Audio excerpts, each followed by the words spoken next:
Good morning, students, and welcome to another online classroom of St. Michael's Academy.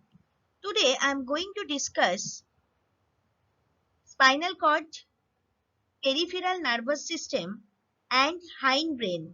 So, let's start.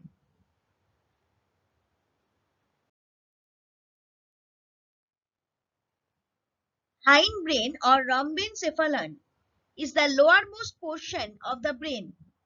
It is present in between midbrain and spinal cord. It consists of metencephalon, that is hindbrain proper, and myelencephalon or medulla oblongata. So first, here we are discussing about metencephalon. The metencephalon is the embryonic part of the hindbrain that differentiates into the pons and the cerebellum. It contains a portion of the fourth ventricle and the trigeminal nerve, that is cranial nerve 5, abducens nerve, that is cranial nerve 6, facial nerve, that is cranial nerve 7, and a portion of the vestibulocochlear nerve, that is cranial nerve 8. You can see metencephalon because the division of metencephalon are pons and cerebellum. So actually this is pons and this is cerebellum. So total this pons and cerebellum both are under metencephalon.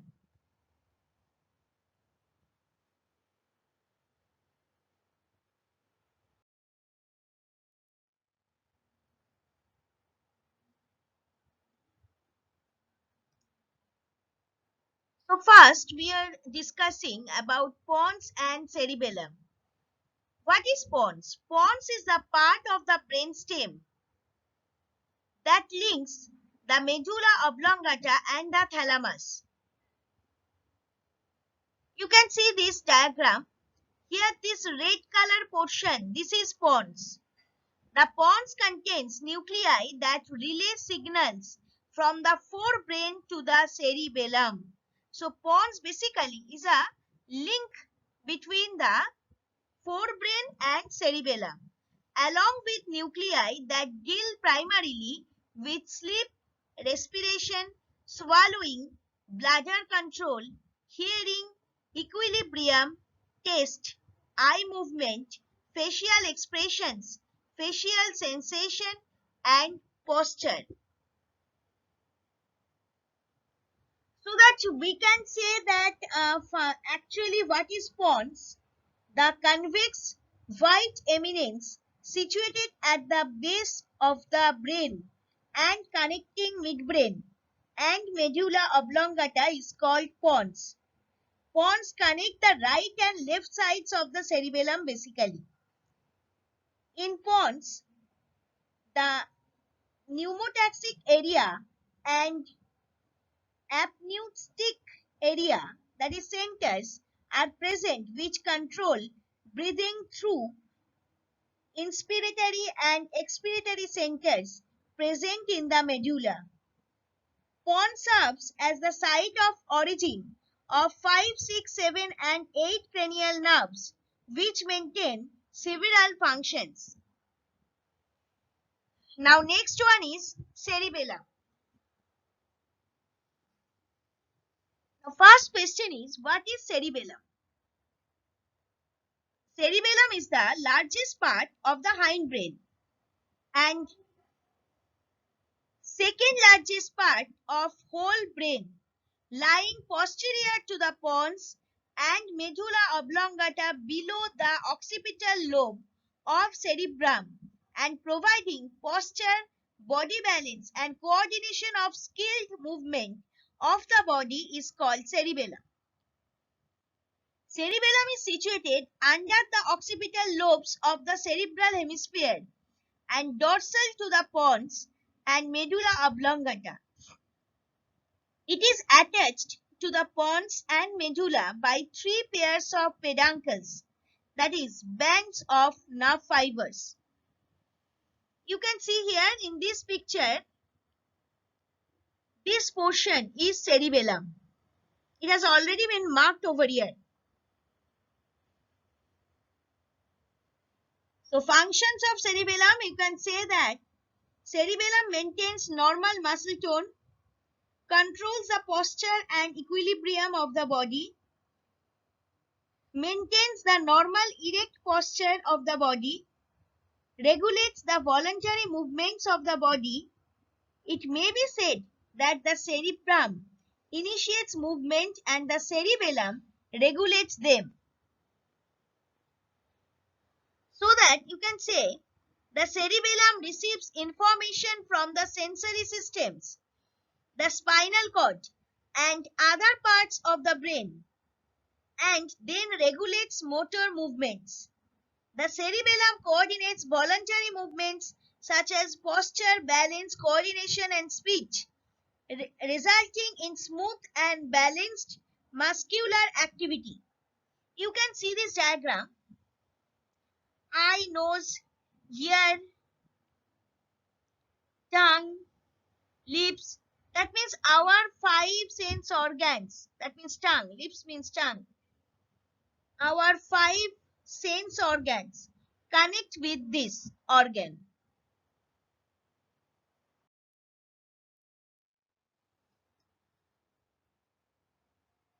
Histological or internal structure of cerebellum. As previously mentioned, the grey matter of the cerebellum is also referred to as the cortex and may be split into 3 layers. The outer molecular layer, please see the diagram. The outer molecular layer, this layer, the middle layer of Purkinje cells. This is middle layer of Purkinje cells. This black color, this type of cell, Purkinje cells. And the last one is inner granular layer. This is the inner granular layer. So molecular layer, Purkinje layer and or Purkinje cells, and inner granular layer. So 3 layers. Its histological or internal structure consists of 3 layers. Now, external structure or only structure of cerebellum. The cerebellum can be separated into 3 lobes. The flocculonodular lobe, see this structure diagram. Flocculonodular lobe, this one, this blue color. Next, anterior lobe, that means this orange color, anterior lobe, and posterior lobe, that means this green color. The medial zone of the anterior and posterior lobes constitutes the spinocerebellum or paliocerebellum. Medium portion, that means this one, spinocerebellum or paliocerebellum. The cerebellum as in the neocortex fissure and the posterior lobe below the primary fissure. So everything in this diagram, hope so you have understood.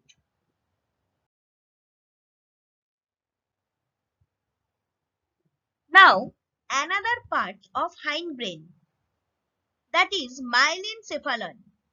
Myelencephalon consists of medulla oblongata. Okay, now see, the medulla oblongata is the lower half of the brainstem. So this is the brainstem, and this portion is the lower portion of brainstem is called medulla oblongata. The medulla oblongata is responsible for regulating several basic functions of the autonomic nervous system, including respiration, cardiac function, vasodilation, and reflexes like vomiting, coughing, sneezing, and swallowing. You can see this structure. Medulla oblongata is there, and it is responsible for cardiac function. See, heart beats, heart is beating and is directly connected to medulla oblongata. So I've just given you one example from its function, that medulla oblongata is responsible for cardiac activities or cardiac function. So that we can say the cone-shaped lowermost part of the brain extending from the lower end of the pons up to upper end of the spinal cord is called medulla oblongata.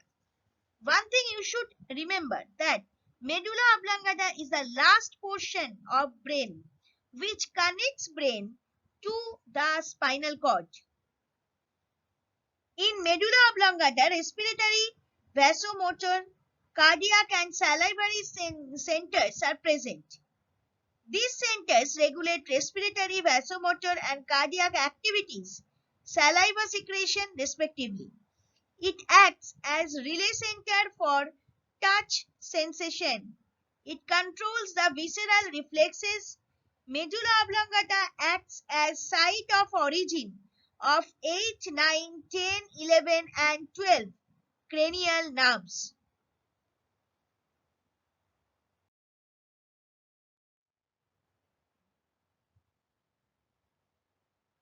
Now we are going to start spinal cord. It's a very interesting portion of human body. See this is brain and this is spinal cord. A column of nerve tissues that runs from the base of the skull down the center of the back is called spinal cord. See, this is brain. After brain, spinal cord starts. It is covered by three thin layers of protective tissue called membranes. The spinal cord and the brain make up the central nervous system or CNS. You see this total central nervous system has been shown. Brain and spinal cord with craniospinal nerves. Spinal cord nerves carry messages between the brain and the rest of the body. That only has been shown over here. These are the nerves. This is spinal cord and this is brain. So total completes central nervous system or CNS. The meninges or covering refer to the membranous covering of the brain and spinal cord. There are three layers of meninges known as the dura mater, arachnoid mater and pia mater. So three layers covering of brain and spinal cord is called meninges.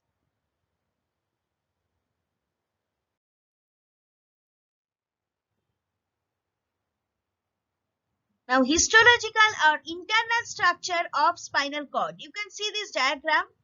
Gray matter at the center and white matter outside this. This this is the way and this is just opposite in case of brain. There white matter at the center and gray matter outside it. So the spinal cord is the most important structure between the body and the brain. The spinal cord extends from the foramen magnum where it is continuous with the medulla to the level of the first or second lumbar vertebrae. It is a vital link between the brain and the body and from the body to the brain. So spinal cord segment, you just see dorsal median sulcus and septum, this one. Dorsolateral sulcus, this one. Central canal, this one. This is gray matter, this is white matter. And this is ventral medium fissure. This one is ventral medium fissure. Now next one, you see this diagram. Actually spinal cord, histological structure of spinal cord consists of gray matter and white matter. So gray matter, centrally placed gray matter in the shape of a butterfly or like the letter H is surrounded by the peripheral white matter. So you see here, this is the H, half portion of the H. So gray matter at central shape of H, central canal lined by ependymal cells. Central canal, legs of the H form, legs means one portion of H. Anterior horns, posterior horns, anterior horns, posterior horns. Neurons, large and multipolar. These are the neurons, large and multipolar. And another one, white matter, that is peripheral. That means this portion is white matter. This portion is white matter. Means this portion is white matter. These are the neuron, blue color, and this is H-shaped. This is gray matter. Now, functions of spinal cord. The spinal cord functions primarily in the transmission of nerve signals from the motor cortex to the body and from the afferent fibers of the sensory neurons to the sensory cortex. It is also a center for coordination or coordinating many reflexes and contains reflex arcs that can independently control reflexes.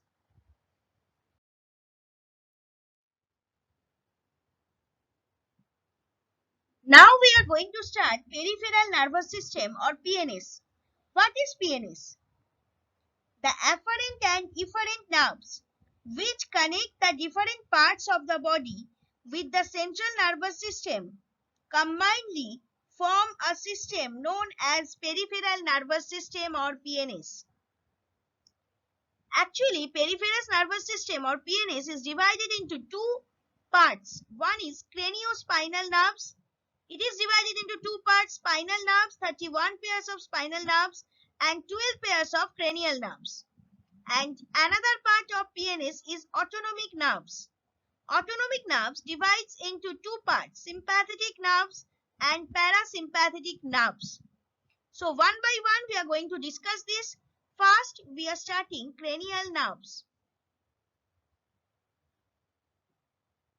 What is cranial nerve?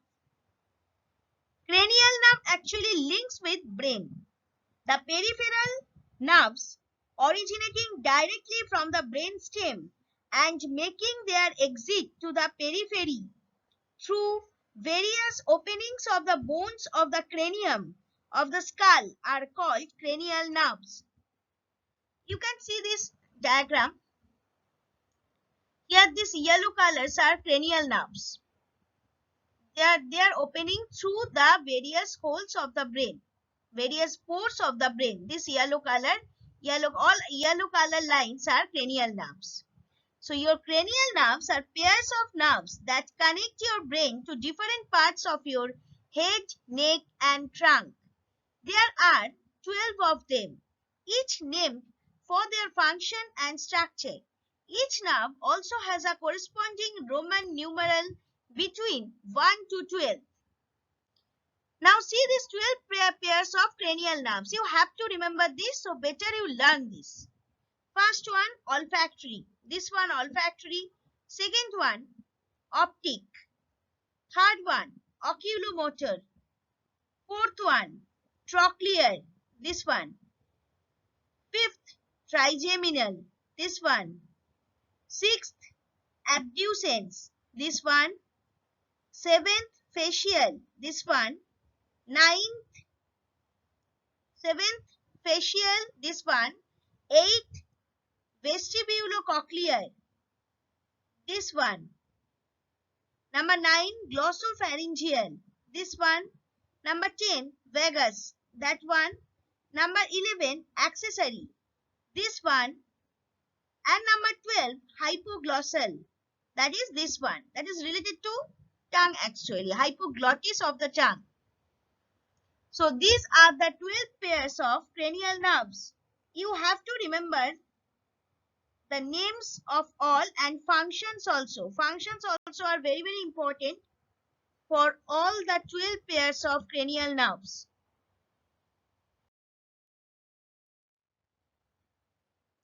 Now, the next part, that is spinal nerves.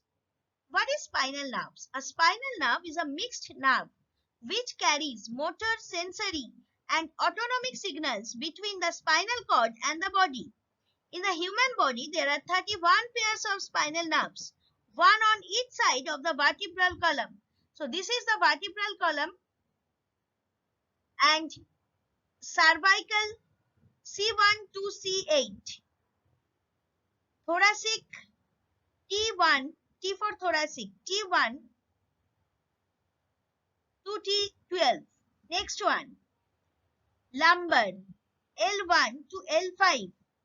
Sacral S1 to S5, and last one, this purple color is coccygeal. that is only one pair. See now cervical 1, that means C1 to C8, that means 8 pair of cervical nerves. Next one, 12 pairs of thoracic nerves. Next one, 5 pairs of lumbar nerves. Next, 5 pairs of sacral and 1 pair of coccygeal. So these are the actual divisions of spinal nerves. Their functions are also very important. So please read this from your book.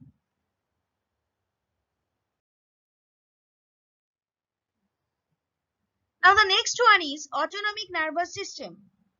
The nervous system which controls the activities of the visceral organs without our will is called autonomic nervous system or visceral nervous system. It is subdivided into two parts. One is parasympathetic nervous system and another one is sympathetic nervous system. Basically, parasympathetic nerves connects with cervical and sacral region. You can see this is cervical region and this is sacral region. And sympathetic nerve connects with thoracic and lumbar region. So these are actually thoracic and lumbar regions. Hope so you have understood the basic concept of parasympathetic nervous system and sympathetic nervous system.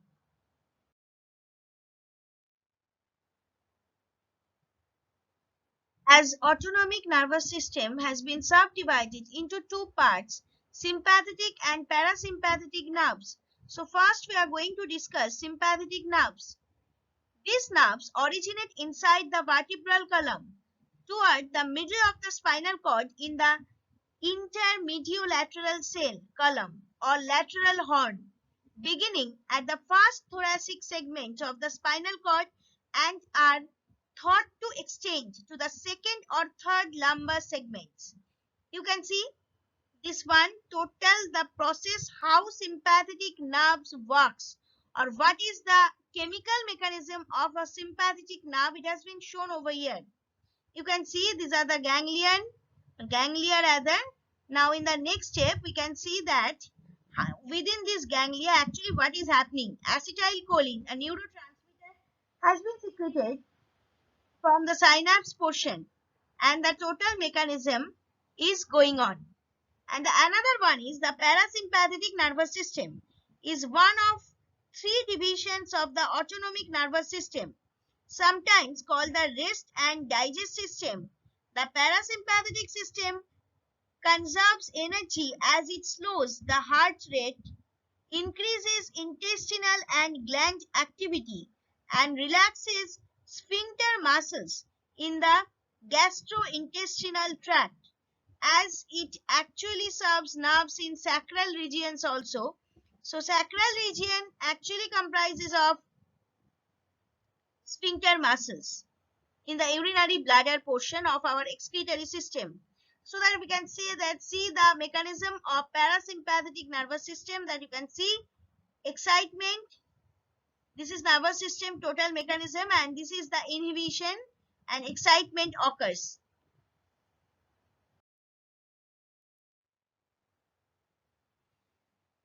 For any doubts or queries, please email me at sudeshna1.sma@outlook.com. We also welcome your responses by way of your views and feedback on the PPTs or videos at feedback.stmichaelsacademy@gmail.com. Thank you students and have a nice day.